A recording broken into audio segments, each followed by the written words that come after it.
Olá, irmãos, a graça e a paz do Senhor Jesus. Como é que você tá? Como é que foi sua semana? Como tem sido esses dias para você? Tem sido uma bênção poder estar ministrando, compartilhando desse texto bíblico, estudando o livro de Isaías juntamente com você. Que bom poder partilhar, né, desse momento tão importante e tanto aprendizado que esse livro de Isaías traz para nós. Fico muito feliz em ver os comentários dos irmãos, em o compartilhamento que os irmãos fazem desses vídeos que têm abençoado outras vidas.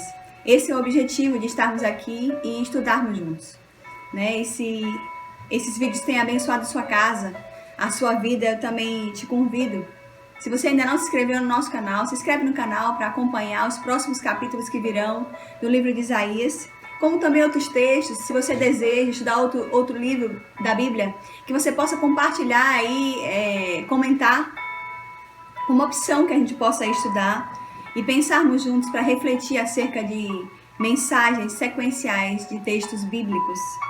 Eu louvo a Deus por aqueles que têm compartilhado e têm aprendido conosco também. Que você seja um instrumento também abençoador. Se a palavra abençoa o seu coração, que você compartilhe com outra pessoa. Abençoe outro, ministre também ao coração de outra pessoa, através de um compartilhamento nas redes sociais. Então, quero louvar a Deus por mais um dia que o Senhor nos dá.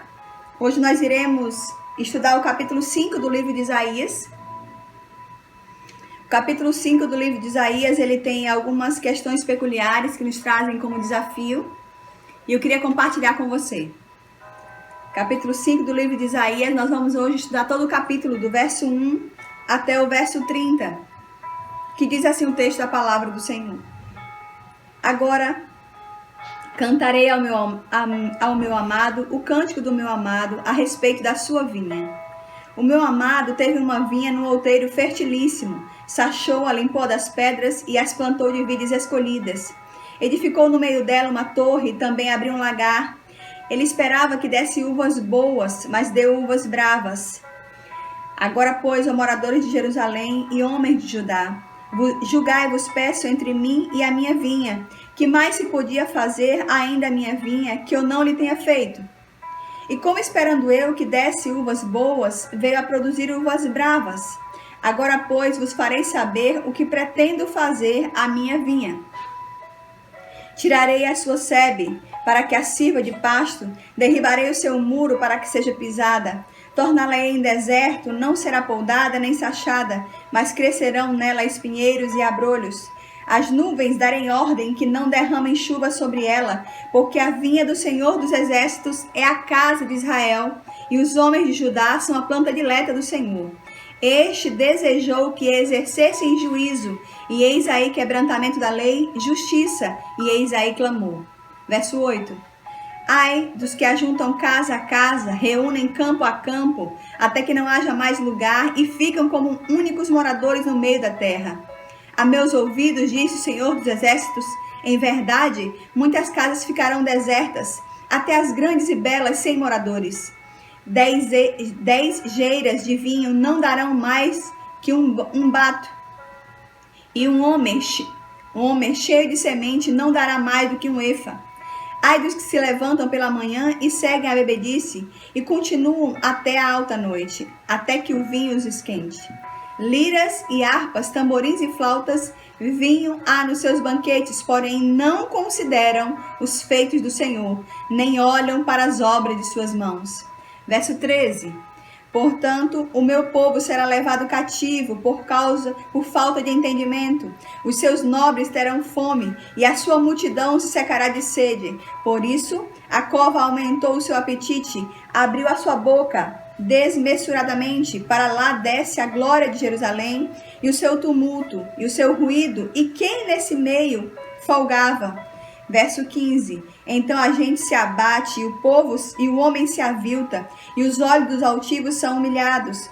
Mas o Senhor dos Exércitos é exaltado em juízo, e Deus, o Santo, é santificado em justiça. Então os cordeiros pastarão lá como se no seu pasto, e os nômades se nutrirão nos campos dos ricos lá abandonados. Verso 18. Ai dos que puxam para si a iniquidade com cordas de injustiça e o pecado com tirantes de carro. E dizem: apresse-se Deus, leve a cabo a sua obra, para que o vejamos. Aproxime-se, manifeste-se o conselho do Santo de Israel, para que o conheçamos. Ai dos que o mal chamam bem e ao bem mal, que fazem da escuridade luz e da luz escuridade, põe o amargo por doce e o doce por amargo. Ai dos que são sábios a seus próprios olhos e prudentes em seu próprio conceito. Ai dos que são heróis para beber vinho e valentes para misturar bebida forte, os quais por suborno justificam o perverso e o justo negam justiça. Pelo que como a língua de fogo consome o restolho e a erva seca se desfaz pela chama, assim será a sua raiz como podridão, e a sua flor se esvaecerá como pó, porquanto rejeitaram a lei do Senhor dos Exércitos e desprezaram a palavra do Santo de Israel. Por isso se acende a ira do Senhor contra o seu povo, povo contra o qual estende a mão e o fere, de modo que tremem os montes e seus cadáveres são como monturo no meio das ruas. Com tudo isso, não se aplaca a sua ira, ainda a sua mão ainda está estendida. Ele arvorará o estandarte para as nações distantes e lhes assobiará para que venham das extremidades da terra, e vêm apressadamente. Não há entre elas cansado, nem quem tropece, ninguém tosquenejará, nem dorme, não se lhe desata o cinto dos seus lombos, nem se lhe rompe das sandálias a correia. As suas flechas são agudas e todos os seus arcos retesados. As unhas dos seus cavalos dizem-se de pederneira, e as rodas dos seus carros um redemoinho. O seu rugido é como do leão, rugem como filhos de leão, e rosnando arrebatam a presa, e a levam, e não há quem as livre. Verso 30. Bramam contra eles naquele dia, e como o bramido do mar, se alguém olhar para a terra, eis que só há trevas e angústia, e a luz se escurece em densas nuvens. Amém? Vamos orar? Pai, nós queremos te louvar em gratidão por mais um dia que o Senhor nos dá e tem nos abençoado tanto, ó Pai. Eu quero colocar em teu altar, Deus, esse momento de estudo, que a tua palavra possa ministrar aos nossos corações. Traz luz da tua palavra ao nosso coração, que o nosso coração possa fervilhar com a tua presença, de tal forma que ministre as vidas, que ministre aos corações daqueles que ouvem.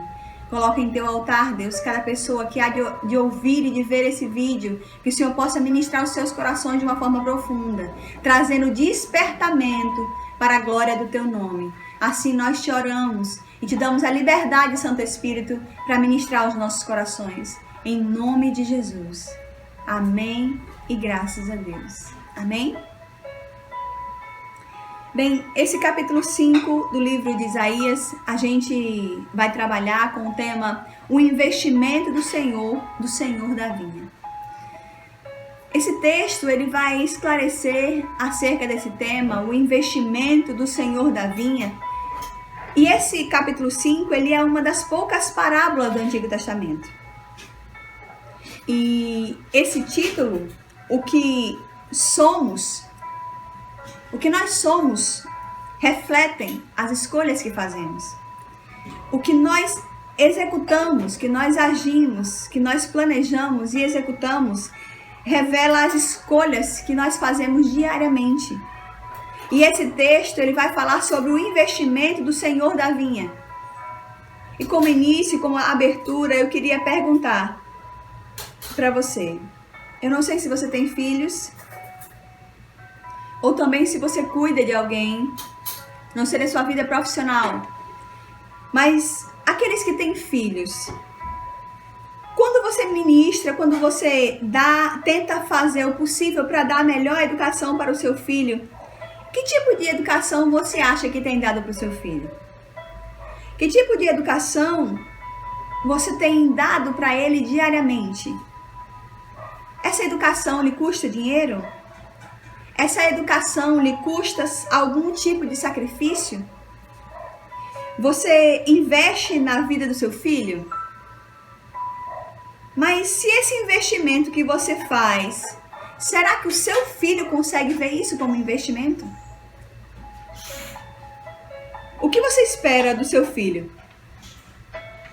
Se você investe na vida dele ou dela, se você dá investimentos que para você sabe que custam caro, e você tem investido na vida do seu filho, você tem expectativas para seus filhos.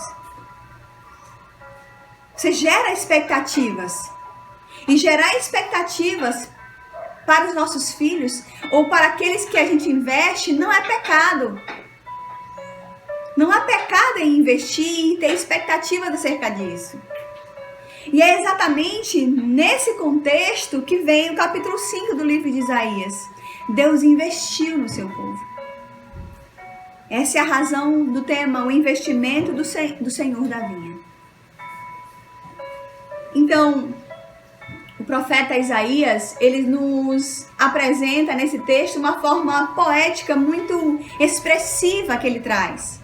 E ele inicia o seu texto com essa forma poética altamente expressiva, dizendo: agora cantarei ao meu amado o cântico do meu amado a respeito da sua vinha. E ele inicia a sua forma poética de falar e o profeta introduz um cântico no meio das suas palavras proféticas, que ele vem trazendo desde o capítulo 1, falando acerca do julgamento, o convite da graça do Senhor que propõe a uma nação pecaminosa que insiste em perverter o seu caminho, que insiste em não retornar para refazer essa caminhada. E o profeta, ele introduz esse cântico no meio dessas palavras proféticas. E aqui ele vai tratar da graça de Deus que tem sido manifesta de uma forma clara ao seu povo. Mas esse povo não tem retribuído o investimento feito sobre ele. O profeta, ele canta agora uma canção para o seu amado, que é Deus, uma canção sobre a sua vinha. É interessante que esse tema ele já apareceu no capítulo 3, no verso 14, quando ele disse assim: o Senhor entra em juízo contra os anciãos do seu povo e contra os seus príncipes. Vós sois que consumistes esta vinha, o que roubaste do pobre está em vossa casa. E aí ele também trazendo o mesmo assunto, ele trata lá no capítulo 1, o verso 2, o verso 16, você também pode conferir lá. A vinha, nesse caso, ele está tratando que é o povo de Jerusalém. Ele trata essa vinha agora, trazendo e despertando a esse povo, que é o povo de Jerusalém. Essa é a vinha do Senhor. Essa é a planta dileta do Senhor. E ele continua, ele começa o seu capítulo 5, falando acerca desse cântico.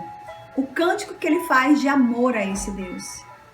A encosta de uma colina, diz o verso 1, é um lugar ideal para um parreiral. O parreiral, o que é um parreiral? Um parreiral é um aglomerado de vários pés de uva. E ele começa o verso 1 dizendo: agora cantarei ao meu amado o cântico do meu amado a respeito da sua vinha. O meu amado teve uma vinha no outeiro fertilíssimo. O profeta está fazendo um contraste aqui entre as abundantes dádivas da graça e os frustrantes resultados que foi lhe retribuído a esse Senhor, que deu e investiu tanto, tinha expectativas acerca dessa plantação, dessa terra tão boa, produtiva. Ele estava cheio de expectativas e agora ele vai entrar em juízo. Ele entra em juízo. O verso 2 diz: Sachoa, iniciando sua canção. Ele sachou, limpou das pedras e a plantou de vides escolhidas. Edificou no meio dela uma torre, também abriu um lagar. Ele esperava que desse uvas boas, mas deu uvas azedas. Uvas ruins. E tudo que é um bom vinhateiro poderia fazer nessa terra para sair excelentes uvas, nesse parreiral, Deus fez. Tudo que podia ser feito para seu povo, para que esse povo florescesse e desse fruto, Deus fez. O investimento, o resultado desse investimento foi decepcionante, deu uvas azedas. A palavra hebraica aqui, ela sugere a ideia de uvas mal cheirosas, rançosas. Você já foi no mercado e comprou algumas uvas para sua casa? Quando você olha para aquelas uvas, você vê ela tão linda, tão bonita, que dá água na boca. E aí você compra pelo olhar. E quando você chega em casa, que você lava aquelas uvas, que você vai comer a uva e ver que ela é azeda demais. Era esse sentimento que o profeta queria revelar para o povo de Jerusalém, o povo de Judá, de como estava o coração de Deus. É nesse sentido. O verso 1 e 2, ele mostra que o investimento feito foi generoso, foi um investimento inteligente, foi um investimento adequado, mas o resultado foi uvas azedas. Aí vem o verso 3 e 4, que ele diz: agora, pois, ó moradores de Jerusalém e homens de Judá, julgai-vos, peço, entre mim e a minha vinha. Que mais se podia fazer ainda a minha vinha que eu não lhe tenha feito? E como esperando eu que desse uvas boas, veio a produzir uvas bravas. Como eu separo uma terra, eu preparo a melhor terra que eu tenho, eu adubo ela, deixo ela extremamente perfeita, excelente, para que as plantas que nascessem ali, fossem uvas boas, frutas excelentes, da melhor qualidade, cheias de nutrientes. E como saiu coisas tão ruins? Se tudo que eu podia fazer de melhor eu fiz, e não houve correspondência à expectativa, não houve. E aí, nesse sentido, esse verso 3 e 4 é como num tribunal. O Senhor conclama agora o povo de Jerusalém e seus arredores para servirem de jurados. Vem, entrem comigo nesse julgamento. Sirvam-se de jurados. Deus fez tudo o que podia ter sido feito, então onde está o problema?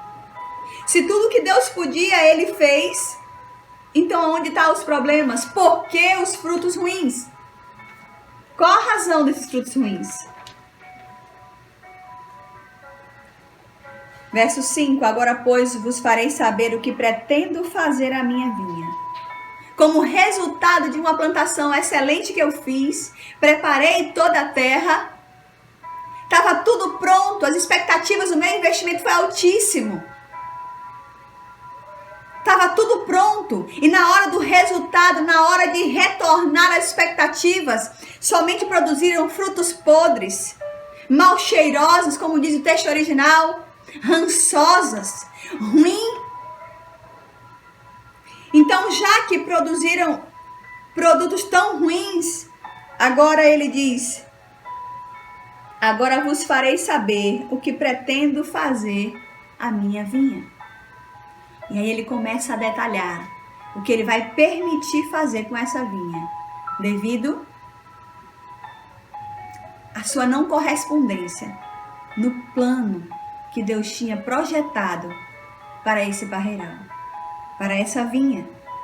Depois de ter convocado os próprios réus a servirem de jurados, no caso, agora Deus, como supremo juiz, agora ele anuncia a sentença. Qual era a sentença? Agora, pois, vos farei saber o que pretendo fazer à minha vinha. E ele começa a primeira coisa, seguindo a sua lista: eu a tornarei em deserto. Um deserto, ele não tem cercas, ele se torna desprotegido. E ele continua dizendo: eu tirarei a sua sebe. Esse é o resultado. Será destruída, será pisoteada pelos animais. Ela será tirada a sua cerca, não terá mais proteção para que alguém entre nesse vinhateiro. E o que ele vai permitir? O resultado será destruída, ela vai ser pisoteada, porque vai ter livre acesso aos animais entrarem. E esses animais irão pisar, irão comer essas frutas. essas frutas podres. E ele continua dando a sua lista de julgamento. Não será poldada. Crescerão nela de forma desordenada. Não ser poldada significa dizer que ninguém vai aparar as arestas, tirar o que está crescendo de forma errada, para permitir somente o que é bom. Não, crescerão de forma desordenada. O terreno vai se cobrir de mato, ou seja, vai dar roseiras bravas, vai dar espinheiro. Já não vai estar mais tão bem cuidada e tão bem protegida. O Senhor vai permitir. E ele continua dizendo no seu julgamento: não haverá chuva sobre ela. Não haverá chuva sobre ela. E se não haverá chuva sobre ela, significa que não vai haver uma forma de crescer tão bonita como deveria. Chuva representa nutrição, representa alimento, representa provisão. E ele diz: o investimento do Senhor da vinha foi altíssimo. E já que foi altíssimo, e a correspondência a essas expectativas não tem sido da forma que se pretendia, porque Deus fez o melhor e ele convoca o seu povo agora para julgamento. Vamos, entrem comigo em julgamento. Eu quero agora que vocês se defendam. Eu plantei, eu preparei a terra, adubei, fiz o melhor que eu tinha, escolhi as melhores sementes. Plantei na terra, não tinha como dar errado. Não tinha como dar errado. A ideia aqui seria de perfeição, de retribuição ao seu Criador, mas não era isso que aconteceu. Não foi isso que Judá retornou, retribuiu. Não foi isso. Então, o que é que Deus espera de nós? Deus espera que nós possamos corresponder às suas expectativas. E ele continua dizendo, verso 7, porque a vinha do Senhor dos Exércitos é a casa de Israel, e os homens de Judá são a planta dileta do Senhor. Este desejou que eles exercessem juízo, e eis aí quebrantamento da lei, justiça, e eis aí clamor. Então, aí vem a explicação. Ele procurou justiça, mas viu somente derramamento de sangue. Ele procurou retidão, mas só achou gritos de aflição. Gritos de aflição dos oprimidos. Oprimidos esses que estavam sofrendo pelos seus próprios compatriotas, que em vez de ajudar, de estender a mão, no capítulo anterior, ele vai dialogar acerca do capítulo 3, no verso 14, como ele diz, o Senhor entra em juízo contra os anciãos do seu povo e contra os seus príncipes. Vós sois que consumiste esta vinha, o que roubaste do pobre está em vossa casa. Essa é a ideia do verso 7. O Senhor procurou justiça, procurou retidão, procurou que eles estendessem sua mão aos aflitos, aos oprimidos, e pelo contrário, eles negavam auxílio, negavam ajuda. Aqui retorno dos temas fundamentais de Isaías, que é a aflição dos oprimidos. A aflição daquele que deveria ajudar e, pelo contrário, ele não ajuda, ele não retribui. Esta é a mesma lei que defende o direito dos mais fracos em nossa sociedade. Defende o direito dos mais fracos em nossa sociedade. Eles também eram o povo de Deus, mas isso não os isentava das expectativas divinas de obter resultados fecundos. Esse povo também era o povo de Deus. E por ser o povo de Deus, isso não isentava ele da sua responsabilidade. Eles tinham que retribuir e teriam que fazer. Eles eram responsáveis. E muito mais, eles os tornavam responsáveis por eles. O que Deus espera de nós? Irmãos, e aqui traz um dos temas pontuais, aliás, eu diria que um dos temas centrais de Isaías, que é como a graça de Deus ela pode ser recebida em vão. Como ela pode ser recebida em vão? Quando o Senhor dá o melhor que tem para seus filhos, como disse a parábola, e eles não retribuem ao seu Senhor. E essa falta de retribuição a esse Senhor promove negação de ajudar ou de ser justiça de Deus para com o direito daquele que sofre. E aí ele inicia os 6 ais desse capítulo 5, dizendo que, verso 8, ai dos que ajuntam casa a casa. Ai desses que ajuntam casa a casa. Verso 11, ai dos que se levantam pela manhã e seguem a bebedice.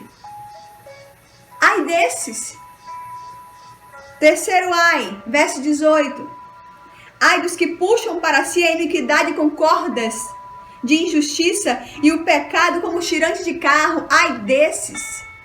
Quarto ai, verso 20, ai dos que o mal chamam bem e ao bem mal, que fazem da escuridade luz e da luz escuridade, põem o amargo por doce. Ai desses. Verso 21, quinto ai, ai dos que são sábios aos seus próprios olhos e prudentes em seu próprio conceito.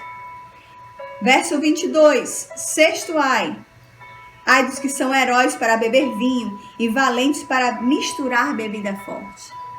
Então ele pontua nesse capítulo 6 ais de justificativa do porquê que esse senhor da vinha toma essa iniciativa agora. E ele toma essa decisão como determinação. Como determinação. Ai dos que ajuntam casa a casa. Ai daqueles que juntam para si muito dinheiro. E vem aquele que sofre e não faz nada. Ai desses. Ai dos que se levantam pela manhã e somente bebem dia após dia, noite após noite, até que o vinho se esquente, como se nada tivesse acontecendo ao seu redor, apenas se preocupa com seu bel prazer. Ai desses. Ai dos que puxam para si a iniquidade com corda de injustiça, aqueles que vivem em pecado e fingem como se nada tivesse acontecendo. Ai daqueles que promovem o pecado como se Deus não existisse. Ai dos que mal chamam bem e o bem mal. Ai daqueles que pervertem o direito. Ai daqueles que dizem aquilo que é bom como se fosse mal. E o inverso também. Aquilo que é mal como se fosse bom ao seu próprio bel prazer. O Senhor diz, ai desses. E ele continua dizendo, ai dos que são sábios aos seus próprios olhos, das pessoas que são soberbas, cheias de si mesmo. Não entendem que a procura e o anseio pelo estudo da palavra, do conhecimento de Deus, isso lhe leva à humildade cada vez maior, a um reconhecimento da presença do Senhor, e isso te faz olhar para você mesmo e ver o seu estado de pecado. Aí o Senhor diz, ai dos que são soberbos, sábios aos seus próprios olhos, que se acham.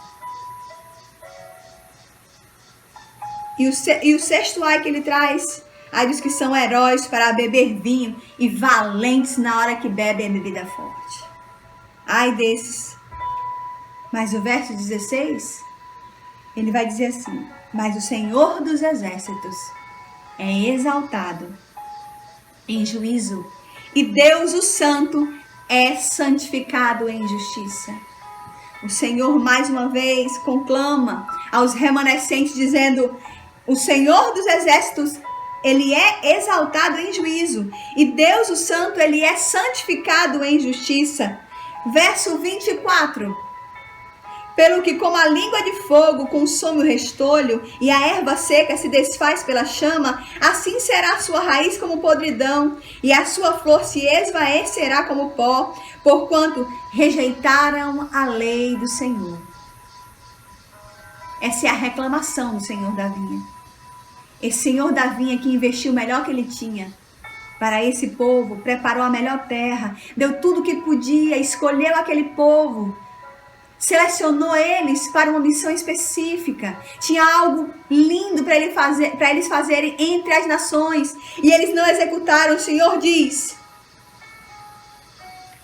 porquanto rejeitaram a lei do Senhor dos exércitos e desprezaram a palavra do Santo de Israel. Já que eles fizeram isso, verso 25, por isso a ira do Senhor se acende. A ira do Senhor se acende contra o seu povo contra o qual estende a mão e o fere, de modo que tremem os montes, os seus cadáveres são como monturo no meio das ruas. Com tudo isso, não se aplaca a sua ira, mas a sua mão ainda está estendida. Aleluia.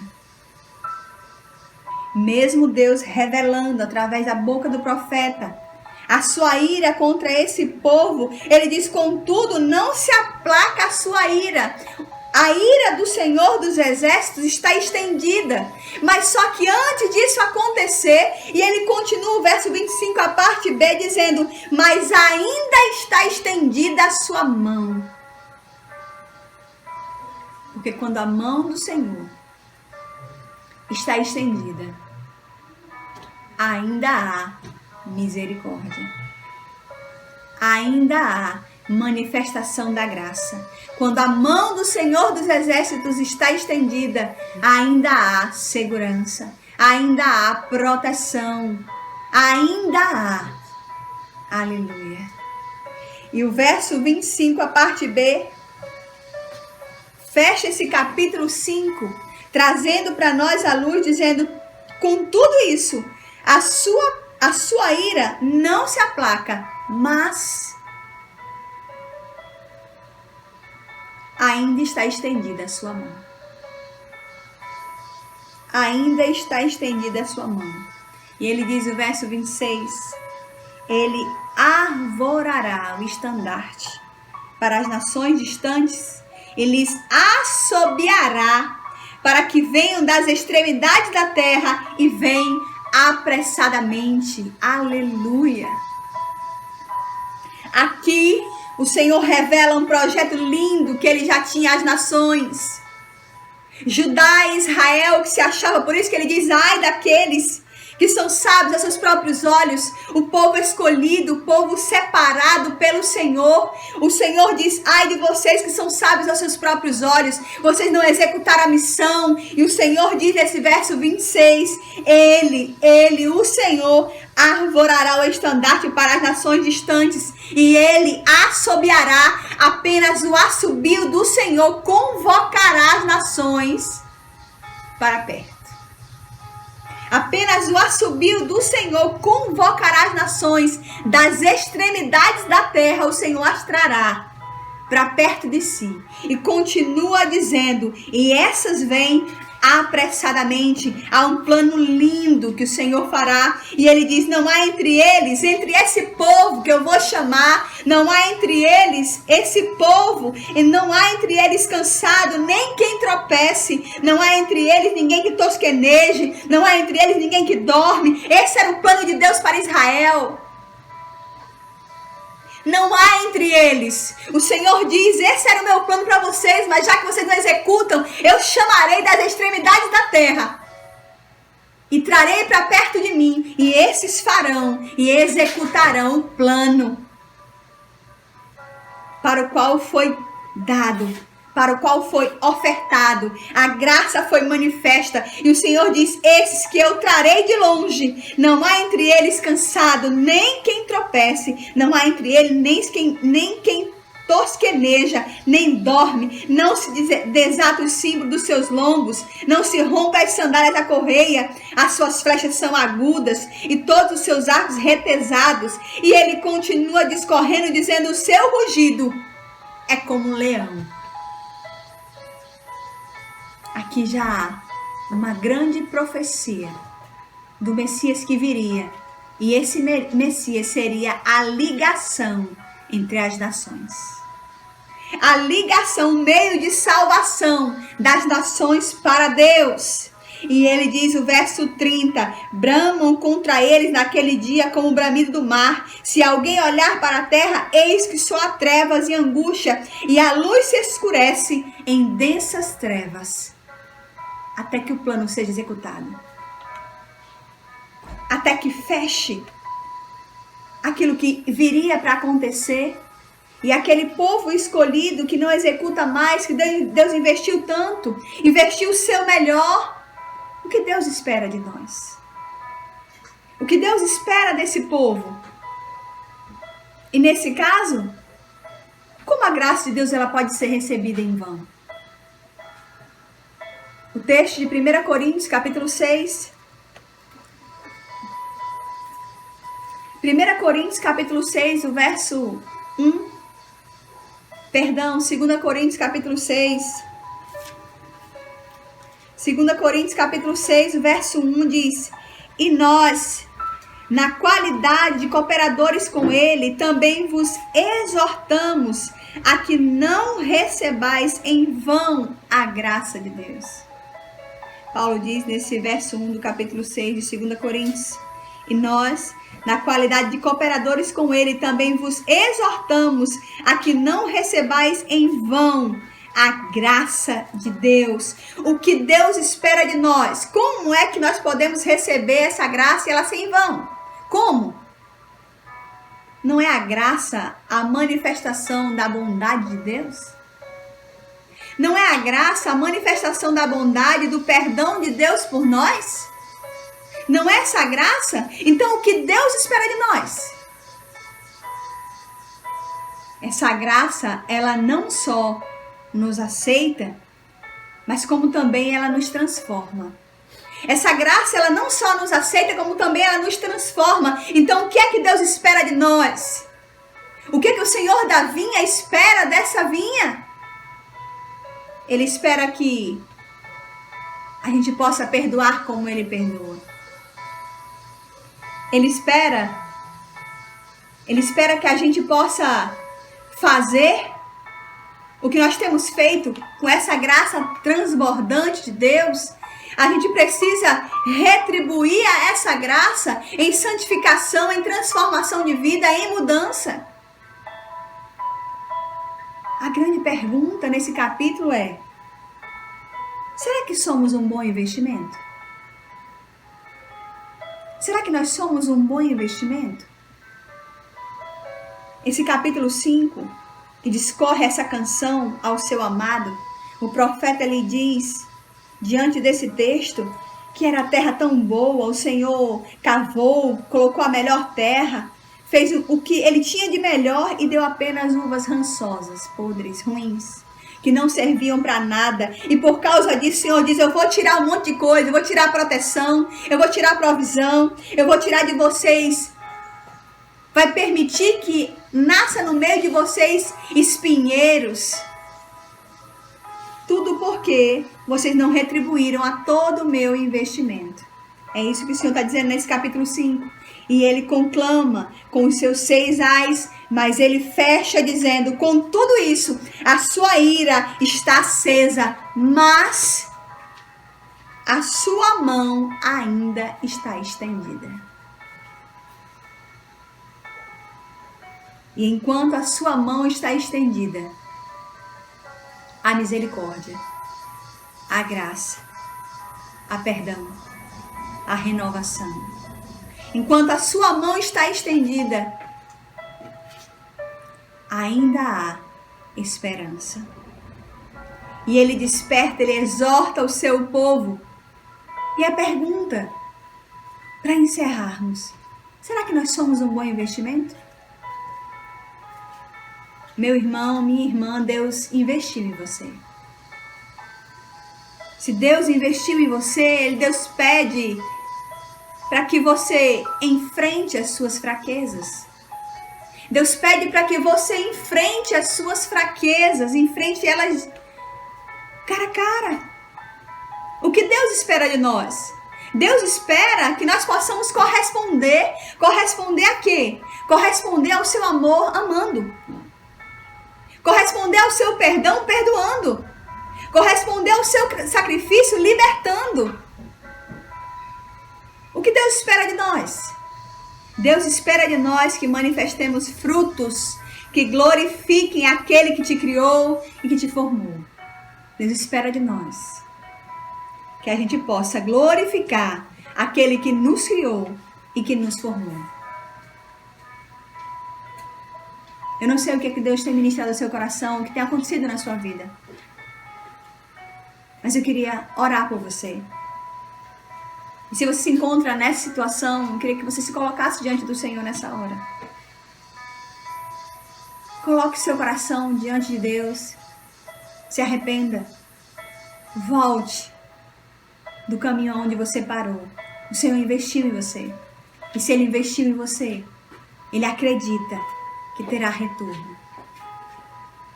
Manifeste essa graça de Deus através da sua vida. Quando você dá retorno a essa graça ela não pode ser em vão. Ela não pode ser em vão. Então, essa graça, através da manifestação da bondade e do perdão de Deus por nós, ela não pode ser em vão. E como é que ela não pode ser em vão? Quando nós optamos a fazer o que Deus nos chama para fazer. Se Deus espera de nós que a gente possa corresponder através de amor, como? Amando também. Deus espera de nós que possamos perdoar como Ele também tem nos perdoado. E que o seu sacrifício a gente possa também promover e corresponder em libertação a outros. Celebrando, ministrando, semeando na vida de outros. Então manifeste frutos que glorifiquem aquele que te criou. Manifeste frutos que glorifiquem aquele que te formou. Manifeste frutos de santificação diária. O Senhor tem um plano lindo para você. Pai, eu quero te louvar, Deus. Eu quero te louvar em gratidão por essa palavra ministrada. Obrigada, Senhor, pela tua bênção, pelo teu poder manifesto sobre as nossas vidas, pelo teu amor, pelo teu cuidado. Deus, pela tua graça, pela tua misericórdia que se renova a cada manhã. Obrigada, Pai, por ter investido em nós. Obrigada, Senhor, pelo teu investimento. Obrigada, Pai, porque o teu investimento foi tão alto. E como disse o verso 25, a ira do Senhor está acesa nesse capítulo, mas ele continua dizendo, mas a sua mão ainda está estendida. Ainda está estendida. Obrigada, Deus, pelo teu plano, através de Jesus que executou esse plano, aplacando a sua ira. Jesus foi exatamente o plano perfeito para aplacar a ira de Deus. Que o Senhor possa visitar essa pessoa que nos ouve. Visitar seu coração, restaurando, ligando. Que haja arrependimento, mudança de vida em nome de Jesus. E eu abençoo essa pessoa que está nos ouvindo. A você que nos ouve, que o Senhor te abençoe. Que o Senhor te abençoe de uma forma abundante.